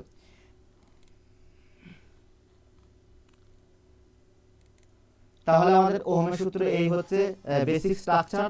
এই বেসিক স্ট্রাকচারটা তোমাকে তৈরি করতে হবে নিজের মতো করে, কারণ নিজের একটা বাচনভঙ্গি আছে, সেই বাচনভঙ্গি অনুসারে তোমাকে তৈরি করতে হবে। এটা হচ্ছে কমন সবার জন্য। এবারে তুমি এখান থেকে কি কি ওয়ার্ড ইউজ করবে, ভাষা ইউজ করবে, সেটা তোমার হাত নাড়িয়ে বা তোমার বলার ভঙ্গির মাধ্যমে তুমি কিভাবে ব্যবহার করবে সেটা তোমাকে তৈরি করতে হবে। কি বলো, বুঝতে পেরেছো? তারপর দেখো আমরা নেক্সট যে তড়িৎযোজী, সমযোজী বা আয়নীয় এবং সমযোজী বন্ধনের ক্ষেত্রে দেখো আমাদের এখানে বলেছে শিক্ষক কি প্রথমত সরাসরি যাবে ক্লাসে, সেখানে বলবে, ইন্ট্রোডাকশন করবে এবং সেখানে কিছু বলবে। দেখো আমরা সবাই জীবনে স্থিতিশীল বা স্টেবল হতে চাই, মানে স্থায়ীভাবে বসবাস করতে চাই, তেমনি পরমাণুগুলো ঠিক সেরকমই চায়। যেমন নিষ্ক্রিয় গ্যাসগুলি, যেমন হিলিয়াম, নিয়ন, এগুলো বলতে হবে। তাহলে এদের আচরণগুলো বলতে হবে। এই যে ব্যাপারগুলো, সেটা বন্ধন কিভাবে হয়েছে, কি তাহলে বন্ধন কয় প্রকার, কি কি, এই সমস্ত বলতে হবে। আয়নীয় এবং সমযোজী, তাহলে আয়নীয় বন্ধন কাকে বলে বা তড়িৎযোজী বন্ধন কাকে বলে, সেটা ব্যাখ্যা দিতে হবে। এখানে ধনী আর গরিব একটা কথা উল্লেখ করে এখানে দিয়েছে, দেখো ধনী পরমাণু আর একটা হচ্ছে গরিব পরমাণু, যে ধাতুকে ধনী পরমাণু দ্বারা তুলনা করছে আর গরিব পরমাণু, তাহলে গ্রহণ করা বা বর্জন করা নিয়ে একটা তোমাকে গল্পের আকারে বলতে হবে। সেখানে তার ফলে যে কি হচ্ছে দেখো, যে অধাতুগুলো সেই ইলেকট্রন গ্রহণ করে তখন তাদের মধ্যে আকর্ষণ তৈরি হয়, তখন তাকে আয়নীয় বন্ধন বলা হয়। যেমন আমাদের উদাহরণ দিতে হবে, খাবার লবণ তোমরা খেয়েছো কি, দেখবা বাড়িতে তোমাদের প্রত্যেকের বাড়িতে আছে খাবার লবণ, সেটা NaCl সংকেত, তাহলে সোডিয়ামের ইলেকট্রন বিন্যাস এত, ক্লোরিনের ইলেকট্রন বিন্যাস এত, তার ছবিটা এঁকে দিতে হবে, ইলেকট্রন ডট ছবিটা এঁকে দিয়ে তোমাকে ব্যাখ্যা করতে হবে। কি বললাম বুঝতে পেরেছো? যদিও অত টাইম দেবে না তোমাকে, এখান থেকে কোশ্চেন করে তোমাকে অনেক কিছু জিজ্ঞেস করতে পারে, যে যোজ্যতা ইলেকট্রন কাকে বলে, তারপর হচ্ছে তোমার ইলেকট্রন বিন্যাস সম্পর্কে জিজ্ঞেস করতে পারে, এরা কোন শ্রেণীতে অবস্থিত। তাহলে তোমাকে এখানে টোটালটাই আয়নীয় যৌগ আর সমযোজী যৌগ প্লাস পর্যায় সারণী রেডি করে যেতে হবে। তারপর হচ্ছে সমযোজী বন্ধন, যে কোভ্যালেন্ট বন্ড বলা হয়, সেক্ষেত্রে এখানে সিআর ব্যাপারটা আছে, আর আগে হচ্ছে আমাদের দান ডোনেটিং যেটা ব্যাপারটা সেটা আছে। তাহলে সেই সমযোজী যৌগ সম্পর্কে বলতে হবে, এবার কিভাবে শেয়ার করবে। দেখো এখন ভাবো দুজনে ইলেকট্রন প্রয়োজন, কেউ দান করতে রাজি নয়, তখন তারা কি করবে, এই যে ব্যাপারগুলো সেই গল্পের ছলে তোমাকে বলতে হবে, উদাহরণ দিতে হবে। যেমন H2 আছে, আমাদের CH4 আছে, মিথেন, এই মিথেন থেকে প্রচুর কিছু কোশ্চেন তোমাকে করতে পারে। এই মিথেন থেকে যখনই উদাহরণ দেবে তোমাকে ইনঅর্গানিক আর অর্গানিক পার্ট দুটি চলে যাবে, অর্গানিক পার্টে চলে যাবে টোটালটাই, তখন অর্গানিক থেকে কোশ্চেন করবে। কি বলো বুঝতে পারছি? মিথেনে যখন চলে আসবে, তারপর হচ্ছে তুলনামূলক, সেখানে তুমি তুলনা করতে পারো যে আয়নীয় বন্ধন, সমযোজী বন্ধন, ইলেকট্রন গ্রহণ ত্যাগ, আর এখানে হচ্ছে ইলেকট্রন জোড় শেয়ার। তারপর সাধারণত কঠিন হয়, এটা তরল বা গ্যাসীয় হতে পারে, এটা গলিত অবস্থায় পরিবহন করে, এটা সাধারণ অবস্থায় অপরিবাহী, অত্যন্ত উচ্চ গলনাঙ্ক, এটা তুলনামূলক কম। তাহলে এই যে বিষয়গুলো সেটা একটু বলে দিতে হবে তোমাকে যদি টাইম দেয়। তারপর হচ্ছে বাস্তব উদাহরণ দিতে হবে। এই হচ্ছে আমাদের যে সমযোজী এবং তড়িৎযোজী। আবার কেউ যদি শুধুমাত্র সমযোজীর উপর দাও, কেউ যদি তড়িৎযোজীর উপর দাও, তাহলে সেখানে তোমাকে উদাহরণ বাড়াতে হবে, সেখানে সমযোজীর বৈশিষ্ট্যগুলো বলতে হবে বা তড়িৎযোজীর বৈশিষ্ট্যগুলো বলতে হবে, কেন হচ্ছে সেই কারণগুলো উদাহরণ দিয়ে ব্যাখ্যা করতে হবে, এই যে ব্যাপারগুলো। তাই তোমাকে আগে প্রি প্ল্যান করতে হবে যে আমি আয়নীয় যৌগ না সমযোজী যৌগ করব বা দুটোই করব। তাই দুটোই যদি করো তাহলে তোমাকে ওভারভিউ দিয়ে যেতে হবে, আর একটা একটা করলে তোমাকে সেখানে সংজ্ঞা দিতে হবে, সেখানে উদাহরণ দিতে হবে, সেখানে সমযোজী যৌগ বা তড়িৎযোজী যৌগের বৈশিষ্ট্যগুলো বলতে হবে, বৈশিষ্ট্যের কারণগুলো বলতে হবে, সেগুলো উল্লেখ করতে হবে। তারপর দেখো আমাদের আলো থেকে, আলোর প্রতিসরণ থেকে এসছে, এখানে প্রতিসরণ থেকে তোমাকে একটা কি উদাহরণ দিতে হবে, যে স্যার গ্লাস আছে, ধরো একটা গ্লাস আছে, সেই গ্লাসের ভেতরে কি ধরলাম, একটা পেন্সিল রাখলাম, তাহলে সেই পেন্সিলটি কিরকম দেখাচ্ছে স্যার, বেঁকা দেখাচ্ছে, এভাবে তোমাকে স্টুডেন্টদের জিজ্ঞেস করতে হবে। তাহলে আজকে আমরা কি পড়বো, আলোর প্রতিসরণ পড়বো, এই যে ব্যাপারগুলো সেই ব্যাপারগুলো একটু পড়তে হবে, সেখানে নিজের মতন ভাষা দিয়ে তৈরি করবে। তারপর হচ্ছে প্রতিসরণের সংজ্ঞা দিতে হবে, সেখানে তোমাকে ছবি আঁকতে হবে, ছবিটা মাস্ট আঁকতেই হবে আলোর ক্ষেত্রে। সেখানে লঘু মাধ্যম, ঘন মাধ্যম সেটা উল্লেখ করতে হবে শর্টকাট সময়ের মধ্যে, সেখানে কোনটা অভিলম্ব, কোনটা বিভেদ তল, সেটাকে লিখতে হবে, না লিখলে নাম্বার কাটা যেতে পারে তোমার। তারপর হচ্ছে কি, তারপর তোমাকে যে আমাদের যে প্রতিসরণের যে সূত্র আছে দুটো, সেই সূত্র দুটি ব্যাখ্যা করতে হবে। সেই ব্যাখ্যা করার পর হচ্ছে লঘু মাধ্যম থেকে ঘন মাধ্যম গেলে কি হবে, সেখানে উদাহরণ দিতে হবে। ধরো তো কোনো রাস্তা দিয়ে যাচ্ছি, যে রাস্তায় প্রচন্ড কি হচ্ছে, ভিড় আছে, তুমি কোন দিকে যাবে, তাহলে রাস্তার এক সাইড দিয়ে নেবে। তারপর ধরো কোনো রাস্তায় ভিড় নেই বা কোনো কিছু নেই, তাহলে তুমি কোন দিকে যাবে, তুমি কি হবে একদম মিডল দিয়ে যাবে, বা যে কোনো একটা মানে ধার থেকে সরে আসবে, অবিলম্ব থেকে সরে আসবে। এই যে ব্যাপারগুলো সেগুলো গল্পের ছলে বলতে হবে। তারপর হচ্ছে লেন্সের স্নেলের সূত্র আছে, সেই স্নেলের সূত্রটা ব্যাখ্যা করতে হবে, ছবি এঁকে বলতে হবে যে আমাদের আপাতন কোণের সাইন আর প্রতিসরণ কোণের সাইন। আবার এখানে অনেকগুলো উল্লেখ করে যে আপাতন কোণ বলতে কোনটা বোঝায়, এই দিকটা না এই দিকটা, এভাবে উল্লেখ করতে হবে। কিভাবে বুঝতে পেরেছো? তীর চিহ্ন দিয়ে তোমাকে আইডেন্টিফাই করতে হবে যে কোনটা আপাতন কোণ এবং কোন দিক থেকে কোন দিকে যাচ্ছে সেটা। প্রতিসরণ কোণ কোন দিকটা সেটা তোমাকে ব্যাখ্যা করতে হবে। ধরো সাপোজ এটা হচ্ছে প্রতিসরণ কোণ, তাহলে সেটা অভিলম্ব থেকে যাচ্ছে, তাহলে এটা হচ্ছে আমাদের প্রতিসরণ কোণ, সেগুলো উল্লেখ করতে হবে। তাহলে সেই প্রতিসরাঙ্ক কি জিজ্ঞেস করতে পারে, পরম প্রতিসরাঙ্ক। তারপর হচ্ছে আমাদের এমনি আপেক্ষিক প্রতিসরাঙ্ক কি, সেগুলো জিজ্ঞেস করতে পারে। তেমনি তোমাকে উদাহরণ দিতে হবে বা বাড়ির কাজ দিতে হবে, যে রাতের আকাশে তারা ঝিকমিক করে কেন, বা পরিষ্কার পুকুরের তলদেশের উপরে উঠে আসা, সবই কি বলেছে, রাতের আকাশে তারা ঝিকমিক করা বা পরিষ্কার পুকুরের তলদেশের উপরে উঠে আসা। এই সমস্ত ব্যাপারগুলো তোমাকে কি করতে হবে, একটু উদাহরণ দিয়ে তোমাকে ব্যাখ্যা করতে হবে। কি বললাম বুঝতে পেরেছো? এই যে এর বেশি কিছু নেই। তাহলে এই যে ডেমোটা দিলাম, মানে এই যে তোমাকে কনক্লুশন বলছি, এই যে সংক্ষিপ্ত সার যেটা দিলাম, এইটা দেখে তোমাকে নিজের মতন করে তৈরি করতে হবে। কি বললাম বুঝতে পেরেছো? তাহলে এই তিনটে যে ডেমো, সেই তিনটে ডেমো তোমাদের রেডি করতে হবে, যে যেটা দেবা সেটা রেডি করবা এবং সেই রেডিগুলো নিজেদের সেই একই জিনিস বারবার প্র্যাকটিস করবা। কি বললাম বুঝতে পেরেছো? এবার প্র্যাকটিস করার ফলে মুখস্থ বিদ্যা হয়ে গেলে এমন কিছু না, তোমাকে বাচনভঙ্গি আমার যেমন অ্যাঙ্কারিংয়ে যেমন কাজ করে না, সুন্দর ভাষা সুভাষী সেই রকম হতে হবে। অবশ্য আমি সুভাষী নই, তা সেইগুলো একটু দেখবে, নিজেকে খেয়াল রাখবে। এই হচ্ছে তিনটে ডেমো। বলো কারো কোনো কোশ্চেন থাকলে এখান থেকে।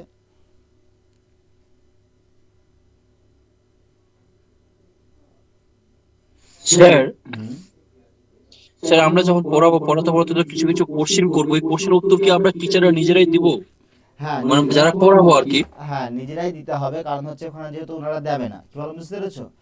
ওনারা দেবে না, তোমাকে দিতে হবে। বা ভেরি গুড, ঠিক বলেছো তুমি। তাহলে দেখো, বা আমি তোমাদের সেই কোশ্চেনের অ্যান্সারটা বলে দিচ্ছি এবং এইভাবে করে তোমাকে ট্যাকেল করতে হবে। কি বলো বুঝতে পেরেছো? স্যার এই যে আমরা যে প্রথমে যে বলবো যে ছাত্রছাত্রীরা কেমন আছো, এইগুলো তো এর উত্তর কি আমি কি নিজে উত্তর দিব ওই জায়গাটায়? না, ওরা বলবে, মানে ওরাই বলবে বিষয়টা যে তুমি বলছো যে কেমন আছো তোমরা, ওকে, আশা করি সবাই হুম ভালো আছো। দিয়ে তারপর আজকে আমরা ওদের মানে প্রায়োরিটি দিলেই হবে না, তুমি ওদের জিজ্ঞেস করছো ঠিক আছে, কিন্তু তোমাকে হুম ট্যাকল করে নিতে হবে। আশা করি তোমরা ভালো আছো সবাই। এবারে হুম এইগুলো বলতে দেবে না তোমাকে অবশ্যই। যেমন আমাদের গৌরকে জিজ্ঞেস করলাম, তারপর আয়েশাকে আমি জিজ্ঞেস করলাম যে তোমাদের কি জিজ্ঞেস করছে বা তোমরা বলেছো কিনা, দিয়ে বললো না স্যার, আমাদের ডাইরেক্ট ঢুকলাম যখন আমি বললাম স্যার আসছি বা আসতে পারি স্যার, দিয়ে বললো হ্যাঁ আসো। দিয়ে ওরাই বলেছে পোলাইটলি ভাবে যে বসো তুমি, এবার তোমার পরিচয় দাও, তোমার কোয়ালিফিকেশন বলো। ওকে, যাই হোক, তোমাদের যেহেতু গ্র্যাজুয়েশন পাস, সেখানে মানে অনেকজনের গ্র্যাজুয়েশন পাস, সেখানে যে তোমার সবচেয়ে যে কোয়ালিফিকেশন যেটা আছে সেটা তোমাকে জিজ্ঞেস করবে না। আশা করি গ্র্যাজুয়েশন পর্যন্ত ছেড়ে হয়তো তোমার গ্র্যাজুয়েশনের সাবজেক্ট কী কী ছিল এগুলো জিজ্ঞেস করতে পারে, যদি তোমাকে ডেমো দিতে বলবে। এবার তোমাকে ওখানে উল্লেখ করে দেবে যে তোমাকে কোনো কিছুই বলতে হবে না বা ডেট বা তারিখ লিখতে হবে না, কিন্তু একটা জিনিস উল্লেখ করবে যে তুমি কি করাচ্ছ আজকে। তোমার বুঝতে ওহমের সূত্র লিখবে, বা হয়তো তুমি প্রতিসরণ করাচ্ছ, প্রতিসরণ লিখবে, আলোর প্রতিসরণ, তুমি তারপর বলবে মুখে সেটা, সেইটা তোমাকে বলতে হবে। এবারে তুমি যে কেমন আছো, কি করছো, বা আজকে এইবার হ্যাঁ অনেকজন জিজ্ঞেস করে, এইগুলো জিজ্ঞেস করা যাবে না। কেমন বুঝতে পেরেছো? অত কিছু তোমাকে টাইম দেবে না, 2 থেকে 3 মিনিট টাইম দেবে, দিয়ে তোমার কোশ্চেন ধরবে।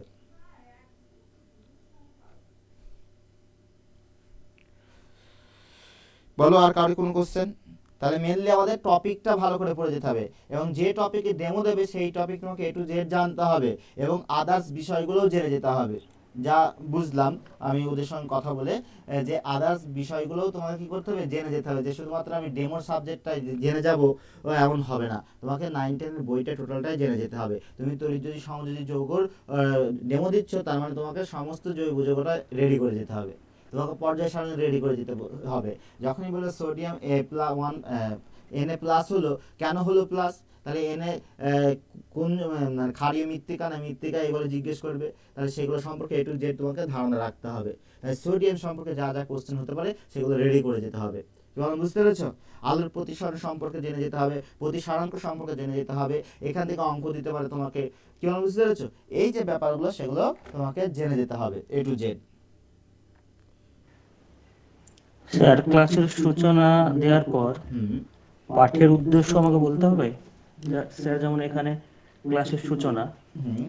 তারপরে যে পাঠের উদ্দেশ্য, এটাও কি উল্লেখ করতে হবে ওদের সামনে? না, ওগুলো বলতে দেবে না তোমাকে, তোমাকে ডেমো ধরতে ধরতেই কোশ্চেন জিজ্ঞেস করবে। বুঝতে পেরেছো? এই উদ্দেশ্য বা হয়তো কনক্লুশন, যে আজকে আমি কি করলাম, যা বা আজকে আমার বাড়ির কি কাজ, এগুলো হয়তো তোমাকে টাইম দেবে না অত। মানে সূচনাটা দিব, দেওয়ার পর মেন পাঠে ঢুকে যাবো। হ্যাঁ, মেন পার্টে ঢুকে যাবে একদম। আচ্ছা। এই যে তুমি সূচনা বা এগুলো লিখছো না, এইগুলো দেবে না তোমাকে। আমি যে এই পাশে শ্রেণী, তারিখ, দাঁড়াও, তোমারটা তারপরে এই পাশে জুম বিষয়। করি। তুমি করো তো, স্ক্রিন শেয়ার করছো না ক্যামেরা করছো, স্ক্রিন শেয়ার করো। ওখানে একটা অপশন আছে স্ক্রিন শেয়ার। আচ্ছা, তাহলে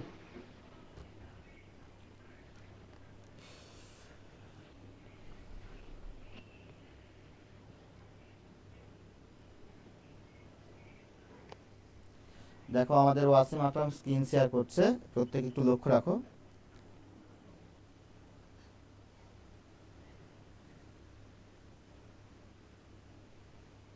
স্যার আসছে না তো? আসছে না?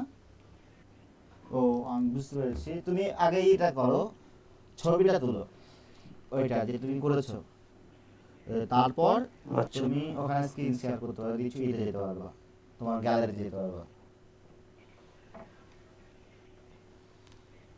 দাঁড়ান ছবিটা তো- এই দেখো এবারে আসছে।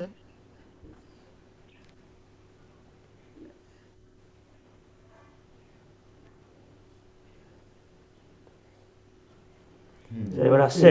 এবারে এসছে।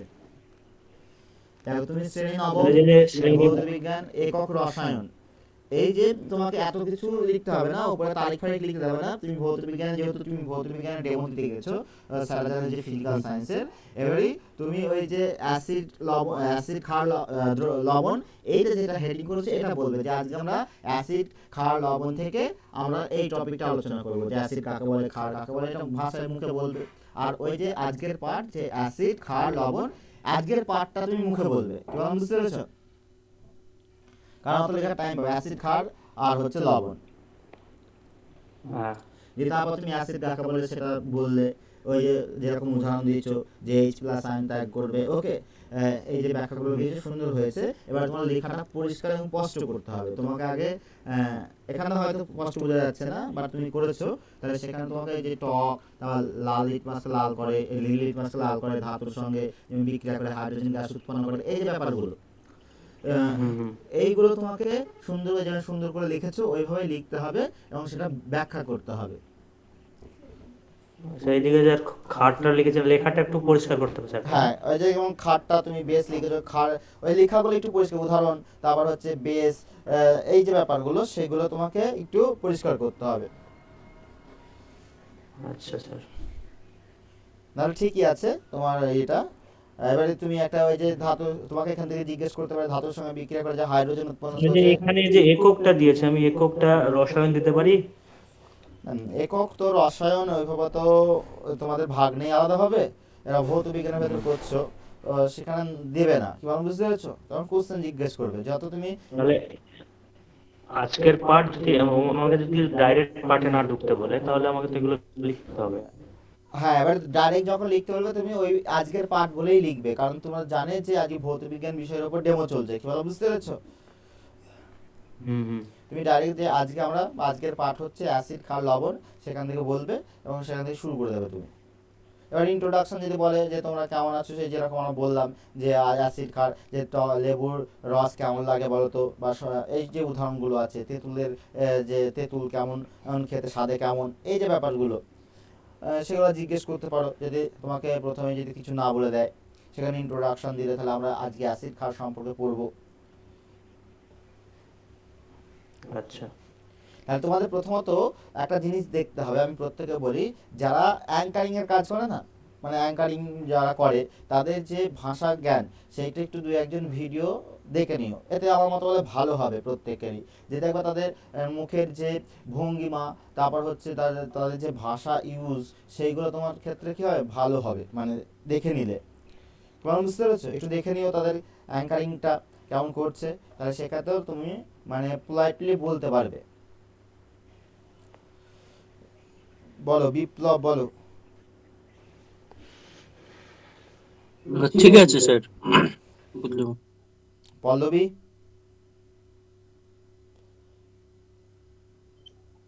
স্যার বলছি শব্দ চ্যাপ্টারে এবার কতটুকু মানে আমি ডেমো হিসাবে সিলেক্ট করতে পারি কোন টপিকটা? শব্দ চ্যাপ্টারে তুমি দেখো, শব্দ চ্যাপ্টার 9 আছে তাই না, 9 হুম। সিলেবাস। সেখানে শব্দ থেকে তোমার যে তোমার প্রথমত তরঙ্গ ফরঙ্গ এই সমস্ত কিছু আছে, মানে কম্পাঙ্ক, পর্যায়কাল, এগুলো আছে তাই না? না, এগুলো নেই, এগুলো নেই। আছে স্যার, ওগুলো আছে। এগুলো আছে স্যার, আছে। এবারে শব্দ মেনলি তুমি কোনটা করতে চাও তার উপর ডিপেন্ড করবে। এবারে আমরা এবার প্রতিধ্বনি যদি করি, প্রতিধ্বনি বা ওই জায়গাটা, তাহলে এবার কতটা এবার মানে ইয়ে করা যাবে সেটাই। হ্যাঁ, প্রতিধ্বনি, তাহলে তোমাকে ওই যে প্রতিধ্বনি শোনা যাচ্ছে ন্যূনতম দূরত্ব, তারপর গাণিতিক রূপটা জাহাজ বা হ্যাঁ। এরোপ্লেনের ক্ষেত্রে তুমি সেটা দিতে পারো, সেখান থেকে ন্যূনতম তারপরে সোনারটাও দিতে হবে। হুম। এবারে তোমাকে সেট করতে হবে যে আমি কি বলবো, কি বলো, বুঝতে পেরেছো? যে তুমি ধরো সাপোজ তুমি শব্দের ওখানে পড়াচ্ছ, তুমি ভাবছো আমি প্রমাণ করাবো না, আমার আয়ত্তের বাইরে চলে যাবে, আমি প্রমাণ করাবো না, তাহলে আমি শব্দের চ্যাপ্টারটা করাবো, তাহলে আমাকে এখান থেকে কি কি উদাহরণ দিয়ে বেরিয়ে চলে যাবো। যে উদাহরণটা হচ্ছে কি, আমরা যখন সমুদ্রের গভীরতা নির্ণয় করি, তাহলে সেক্ষেত্রে বা এর কতটা উচ্চতায় এরোপ্লেন উঠছে সেটা নির্ণয়ের ক্ষেত্রে আমরা প্রতিধ্বনি ব্যবহার করতে পারি। এটা উদাহরণ দিয়ে বেরিয়ে যায়। অনেকজন কি করে যে প্রমাণ করে বার করবো আমরা, বা তুমি অনেক সময় হল রুমে যে তোমার আমাদের স্কুলে যে হল রুম আছে সেখানে বারবার প্রতিধ্বনি শোনা যায়, সেখান থেকে আসতে পারে। আবার অনেক সময় যে শব্দের যে প্রাবল্য বা কম্পাঙ্গ, সেই কম্পাঙ্গের উপর নির্ভর করে বেরিয়ে চলে যায়, সেখানে হার যে কথা, যে শব্দোত্তর বা আমাদের যে বিভিন্ন ধরনের শব্দ আছে সেগুলো, কেউ আবার মূলসুর উপসুর, তারপরে সমেল, এই যে ব্যাপারগুলো সেগুলো দিয়ে আবার আলাদা একটা লাইনে চলে যায়, তাহলে বিভিন্ন লাইনে যাওয়া যাবে। এবার তোমার 9-10 যে সিলেবাস আছে সেই সিলেবাস অনুযায়ী তুমি কতটা কেটে নিচ্ছ, যে আমি এইটুকুনের বেশি করাবো না, এখান থেকে কি কি কোশ্চেন হতে পারে সেটা রেডি করতে হবে। ঠিক আছে স্যার, ওটাই বুঝতে পারছি না যে কতটুকু সিলেক্ট করব মানে ডেমো হিসাবে কোনো চ্যাপ্টার থেকে, এটাই। এবার ধরো প্রতিফলন মানে প্রতিধ্বনি থেকে তুমি যেটুকুনি আছে তোমার 9-10 সিলেবাসে, সেইটুকুনি তুমি আগে রেডি করো।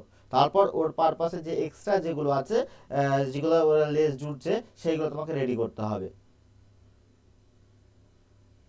ঠিক আছে স্যার। বলো আর কেউ? আমি তোমাদের ডেমোটা হাই স্পিডে বলে দিলাম, কারণ হচ্ছে এগুলো দেখলে আমি তোমাদের নোটটা দিয়ে দিচ্ছি, ওটা দেখে নেবে, ওই জন্য এগুলো পড়া আছে প্রত্যেকের। এবার বাচ্চা ছেলেদের মতন সেই ওহমের সূত্রটা, বিবৃতি কলাম, এটা ওই জন্য আমি হাই স্পিডে গেলাম টোটাল ডেমোটা। এবারই তোমরা একটু দেখে নিয়ে এবার নিজেদের মতন করে তৈরি করো। ওটা সামান্য একটা ডেমো দেওয়া আছে, ন্যূনতম।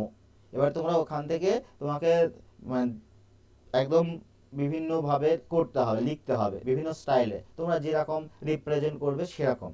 এবারে কেউ যদি বলে যে আমার রিপ্রেজেন্টে ঠিক আছে কিনা, সে আমাকে পার্সোনালভাবে পাঠাতে পারো, আমি চেক করে দেবো তোমাদের। আর প্রত্যেকে কিন্তু বাড়িতে সবচেয়ে বেশি ভাইটাল হচ্ছে ডেমোর প্রথম উঠা, মানে ডেমোতে চেয়ার থেকে উঠে, মানে তোমাকে বলবে যে ডেমোতে যাও, সেই টাইমটা হচ্ছে সবচেয়ে ভাইটাল। তোমাকে কোশ্চেন করবে ঠিক আছে, সে তুমি বসে থাকলেও কোশ্চেন করবে, তুমি এমনি ওখানে দাঁড়িয়ে থাকলেও কোশ্চেন করবে, কিন্তু যে ওই চেয়ার থেকে উঠে তোমাকে ডেমোতে বলতে যাওয়ার সময় যে গলার শটটা, সেইটা অনেক সময় ডাউন হয়ে যায় সবারই, সেই টাইমটা তোমাকে ভালো করে ডেমো দিতে হবে। দরকার হলে তোমাদের যে আশপাশে যে স্কুলগুলো আছে, সে প্রাইমারি হতে পারে, হাই স্কুল হতে পারে, এখানে কোনো লজ্জার বিষয় নাই। তোমরা স্যারদের সঙ্গে যদি চেনা পরিচিত থাকে, সেখানে গিয়েও 2-1 দিন ডেমো দিয়ে আসতে পারো, যদি চেনা পরিচিত থাকে। কি বললাম বুঝতে পেরেছো? যেটা আশপাশ যে স্কুলে বা তুমি যে স্কুলে পড়েছো সেই স্কুলে গিয়ে 2-1 দিন ডেমো, যে স্যার আমি আপনার স্কুলে এই ক্লাসটা করাতে চাই, আমার সামনে ডেমো আছে, সেটা রিকোয়েস্ট করবে বা দরখাস্ত দিয়ে দেবে, তাহলে সেক্ষেত্রে দেখবে ভালো হবে। তাহলে তোমার যে ভয়টা সেটা কেটে যাবে। স্যার বলছিলাম এখানে ব্ল্যাক বোর্ড ইউজ হবে না হোয়াইট বোর্ড ইউজ হবে? এটা ডিপেন্ড করবে কোথায় ইন্টারভিউটা নিচ্ছে। কেমন বুঝতে পারছো? এখন বর্তমান কলেজগুলো যদি কলেজে নেয়, তা বর্তমানে কলেজ সব হোয়াইট বোর্ড হয়ে গেছে, ব্ল্যাক বোর্ড খুবই কম। যে সমস্ত কলেজগুলো খুব পুরাতন তাদের ব্ল্যাক বোর্ড আছে, আর বর্তমানে যে সমস্ত কলেজগুলো আছে সেগুলো দেখো হোয়াইট বোর্ড হয়ে গেছে। এখন স্মার্ট ক্লাসরুম করছে, সেখানে আমাদের হোয়াইট বোর্ডই ব্যবহার করা হচ্ছে। ওই জন্য দুটোতেই তুমি পেন্সিল দিয়ে আমাদের হোয়াইট মার্কার যেটা আছে, সেই মার্কার দিয়ে, এবং যে চক কিনে সেই চকেও প্র্যাকটিস করবা। অনেক সময় হয় চকের সেই পাথরগুলো পরে দিয়ে লিখতে পারে না, শব্দ ক্রিয়েট হয়, তাই সেখানে আমাকে কি করণীয় সেগুলো আমাকে দেখতে হবে।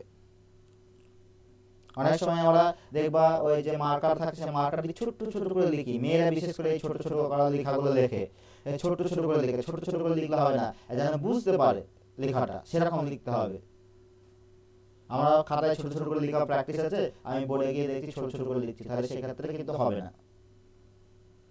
তাহলে এই যে ছোট ছোট বিষয়গুলো সেগুলো লক্ষ্য রাখতে হবে।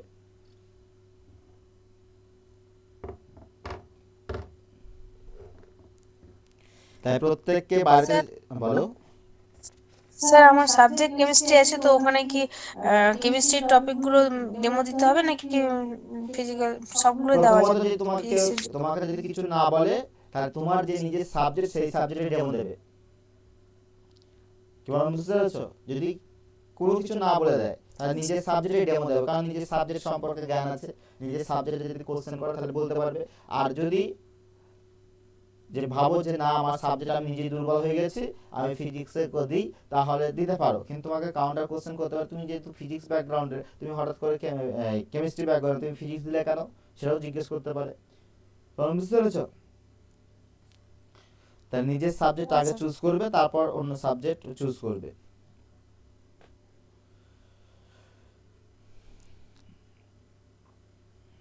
বলো আর কোনো কিছু থাকলে বলো। পরের দিন তাহলে আমরা কোশ্চেন ডিসকাস করব। আমরা ওহমের চলাতরিৎ চ্যাপ্টার থেকে কোশ্চেন ডিসকাস করব। আমরা তড়িৎ সমাজের যৌগ থেকে কোশ্চেন হয়তো ডিসকাস করেছে, আমরা আলো থেকে কোশ্চেন ডিসকাস করব। আদার্স যে পেপারগুলো আছে সেগুলো সম্পর্কে আমরা কোশ্চেন আলোচনা করব, যে কী কী কোশ্চেন হতে পারে।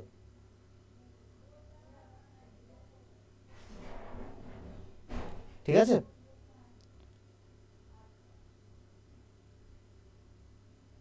স্যার বলো। স্যার আমাকে বলো যে তুমি তো ফিজিক্স ব্যাকগ্রাউন্ডে, তুমি কেমিস্ট্রি থেকে দাও, আমি কি এমন একটা টপিক যে টপিকটা ফিজিক্সেও আছে কেমিস্ট্রিতেও আছে এরকম টপিক চুজ করতে পারি করতে ডেমো পারো। হিসাবে? হ্যাঁ হ্যাঁ যেমন স্যার তাপ চ্যাপ্টারটা কেমিস্ট্রিতেও আছে কিন্তু ফিজিক্সেও আছে আমাদের গ্র্যাজুয়েশন এই 11-12-এ, তাই না? তো ওখান থেকে কি দেওয়া যেতে পারে তাপের উপর ভিত্তি করে কোনো একটা পার্টিকুলার টপিকের উপর ডেমো? দিতে পারো। যেমন অসুবিধা নেই তো না স্যার? না না, পরমাণু চ্যাপ্টারটা যেমন ফিজিক্সও থাকে কেমিস্ট্রিও থাকে। হ্যাঁ, ওটা হচ্ছে যেমন ওটা। হ্যাঁ তুমি তো রেডিয়েশন চ্যাপ্টারটা, রেডিয়েশন, হ্যাঁ তুমি এগুলো দিতে পারো। হ্যাঁ তাহলে ওটা ফিজিক্সেরও থাকলো কেমিস্ট্রিও থাকলো, তাহলে ওখান থেকে যে পার্টগুলো ক্রস কোশ্চেন করে তাহলে ওটাকে আমি দিতে সুবিধা হবে আমার, তাই না? হুম। এবারে কি বলতো, যে এইখানে আমি বলি পরমাণু চ্যাপ্টার যে কেউ চুজ করলো, ভালো করে বুঝবা, পরমাণু চ্যাপ্টার কেউ চুজ করলো, যে কেমিস্ট্রি ম্যাম, ধর সাপোজ দুটো স্যার আছে তোমার নিচে দেবো, একজন কেমিস্ট্রি একজন ফিজিক্সের।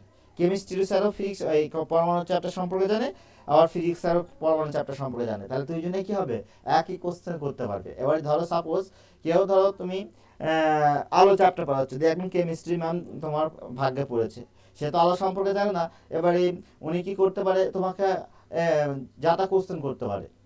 কেমন বুঝতে পেরেছো? যেটা ঠিক নাই, হ্যাঁ নাই তা নাই, বিভিন্ন ধরনের কোশ্চেন জিজ্ঞেস করতে পারে তোমাকে। তাই ওই জন্য আমার একটা চুজ করবে যেন সবার ক্ষেত্রে কমফোর্টেবল হয়।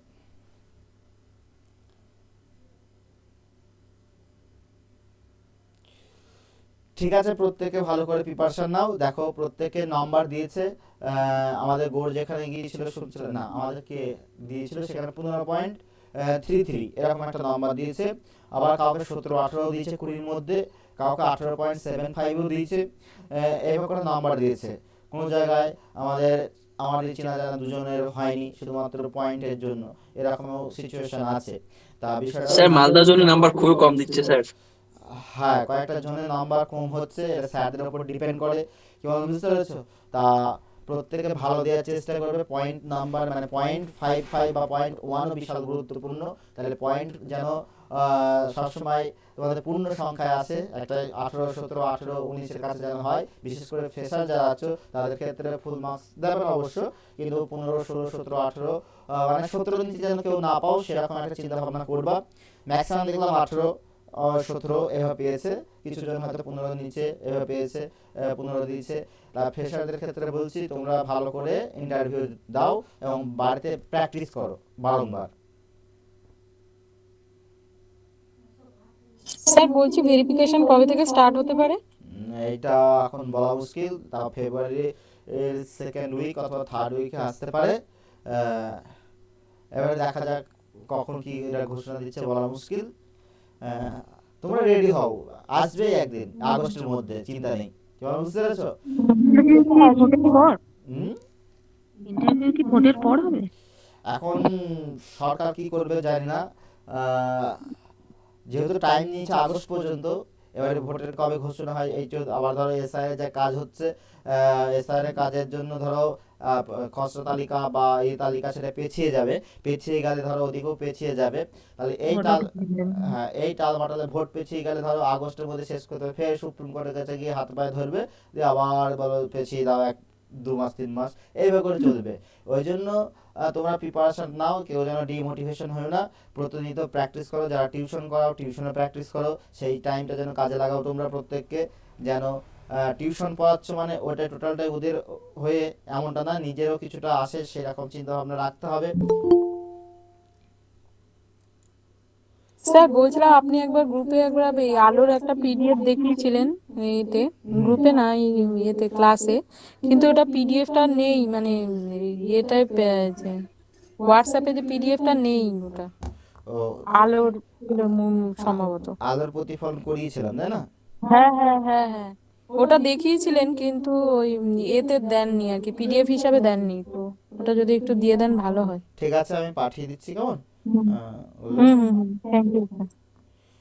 ঠিক আছে, প্রত্যেককে ভালো করে পড়াশোনা করো, আশা করি প্রত্যেকের স্যার আলোর প্রতিসরণের একটা ওটা দিবেন বলেছিলেন যে ওটা একটু আজকে আলোর প্রতিসরণ দিলাম, এবারে ওখানে ছবি আঁকা নেই, হ্যাঁ, ওই ছবিগুলো নিজেকে আঁকতে হবে একটু। এখানে এই ঠিক আছে। স্নেলের সূত্রের ক্ষেত্রে, প্রতিসরণের ক্ষেত্রে যে গ্লাসের ব্যাপারটা বললাম, সেগুলো একটু ছবিগুলো এঁকে নিজের মতন করে নিও। আজকে 3টে দিয়েছি, একটা হচ্ছে আইনীয় সমযোজী, 2 নম্বর হচ্ছে কি আমাদের আলোর প্রতিসরণ, আর 1 নম্বরে আছে ওহমের সূত্র। এই 3টে টপিক দেওয়া আছে, এই 3টে টপিক তোমরা দেখে নিও, যার যেটা লাগবে সেটা কপি করো, সেখান থেকে বার করে নিও, দিয়ে নিজের মতন করে ডেমো দিও বাড়িতে। আর কেউ যদি ডেমো দিতে চাও, সে আমি একটা ডেট বলে দেবো, সেদিন নিজের মতন করে ডেমো দেবে। সেখানে হয়তো কাউন্টার কোশ্চেনও করতে পারি, হয়তো তোমাদের মধ্যেও 2-1জনকে নিলাম আমরা, সেখানে কাউন্টার কোশ্চেন করলো, সেখানে অ্যান্সার দিতে হবে তোমাকে। কি বললাম, বুঝতে পেরেছো? সেখানে বোর্ডটা তুমি রেডি করবে, তোমার বোর্ড যেখানে থাকবে সেখানে ক্যামেরা, মানে মোবাইলের যে ক্যামেরা আছে সেটা একটু স্ট্যান্ডের বা কোনো কিছু উঁচু জায়গায় রেখে সেটা দেওয়ার চেষ্টা করবে, তাহলে সুবিধা হবে সেখানে। স্যার ডেমো ভিডিও করে কি আপনাকে পার্সোনালি পাঠাবো? হ্যাঁ, আমাকে পার্সোনাল পাঠাইও হোয়াটসঅ্যাপে, বা যদি হোয়াটসঅ্যাপে যদি বড় হয়ে যায় হোয়াটসঅ্যাপে না পাঠিয়ে টেলিগ্রামে পাঠাতে পারো, আমার নাম সার্চ করবে, সেখানে দেখবে মোস্তফা শেখ বলে আছে, সেখানে পাঠিয়ে দেবে, দেখবে আমার ছবি অথবা কেরিয়ার জন্য ছবি আছে, সেখানে পাঠিয়ে দিও টেলিগ্রামে, সেখানে আমি দেখে নেবো, দিয়ে আমাকে এসএমএস করে দিও, হোয়াটসঅ্যাপে হলে হোয়াটসঅ্যাপে পাঠিয়ে দিতে পারো। ঠিক আছে। ঠিক আছে, প্রত্যেককে গুড নাইট, আজকে এই পর্যন্ত থাক, আবার পরের দিন ডিসকাস হবে। আর পরের দিন তোমাদের যে সমস্ত দাদা পেলো 11-12-এ, তাদের নিয়েও আসা হবে, তাদের এক্সপিরিয়েন্স তোমাদের শেয়ার করবে। আজকে এখানেই, প্রত্যেককে good night. Good night sir. Good night. Sir বলছে